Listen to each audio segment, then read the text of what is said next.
Hey coin collectors, and welcome to DC Coin World International Coin Channel. Today it's the 1981 Lincoln 1-cent coin from the United States of America, the United States penny, and you can see we have three of them here from the three different mints.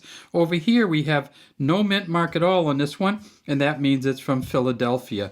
This one here in the center has an S mint mark on it, and that means it's from San Francisco. Finally, this one here with a D mint mark on it, that means it's from Denver.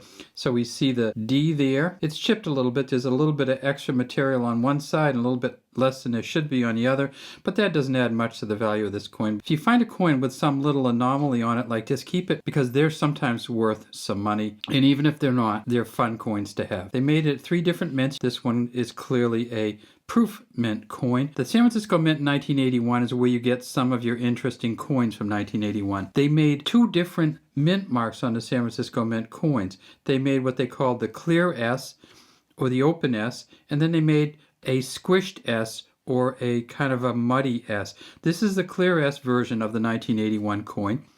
They call this the Type 2 or the open S version.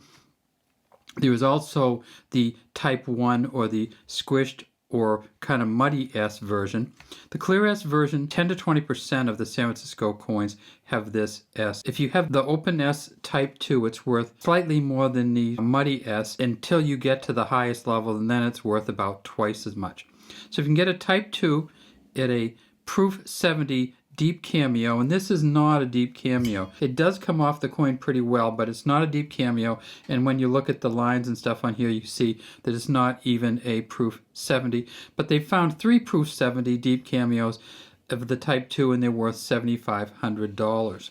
What's on the back of these coins? It's the Lincoln Memorial. This is a really, really fine reverse, and sometimes you get these coins where there's a deep cameo reverse and there's not a deep cameo front, and it's hard to tell why. It says United States of America at the top, E pluribus unum here, 1 cent at the bottom.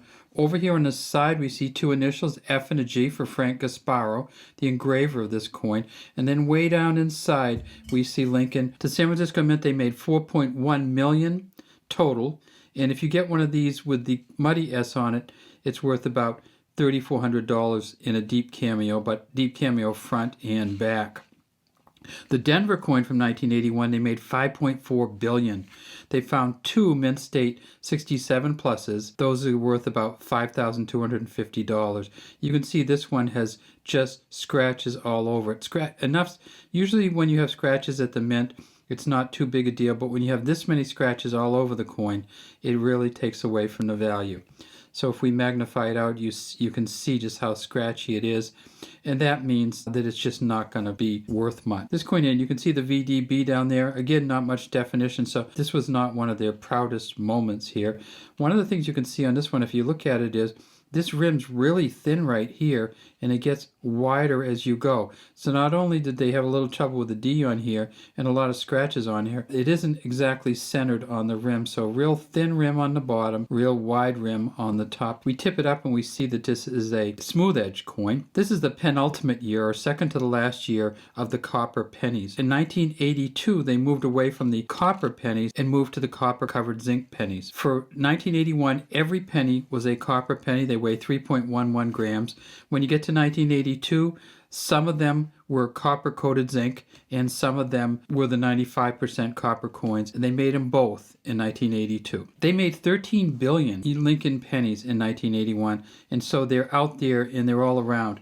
This is what the copper-plated interior looks like, and this is what the zinc coins look like. So you can see it's zinc all the way inside, that kind of silverish, grayish, and the outside is just a copper coating on top of the zinc. So these ones came out in 1982. On this coin, you can see Lincoln much better in there, but the definition's not much better on the back either. So this is not going to be a very valuable Denver Mint coin from 1981. The Philadelphia Mint coin looks much better than the Denver one did, much less scratches. One of the things you'll notice on the Philadelphia coin is it's slightly a different color. When they grade these coins, the ones that they grade the highest are the ones that are the red. So this coin, even though it's in better shape, isn't graded as highly as a red version of the 1981 coin would be. If we tip this one up, you can see the engraver's initials much better right above my mark of the V, the D, and the B. Not very good detail on the bow tie and not a very shiny surface here for this particular coin. So when you're looking for these coins, look for the color, look for the scratches and the marks on them. You're going to have to magnify them somewhat to see all of that. If you get one that is a really, really good condition 1981 coin, it would probably be worth your while to send it in to PCGS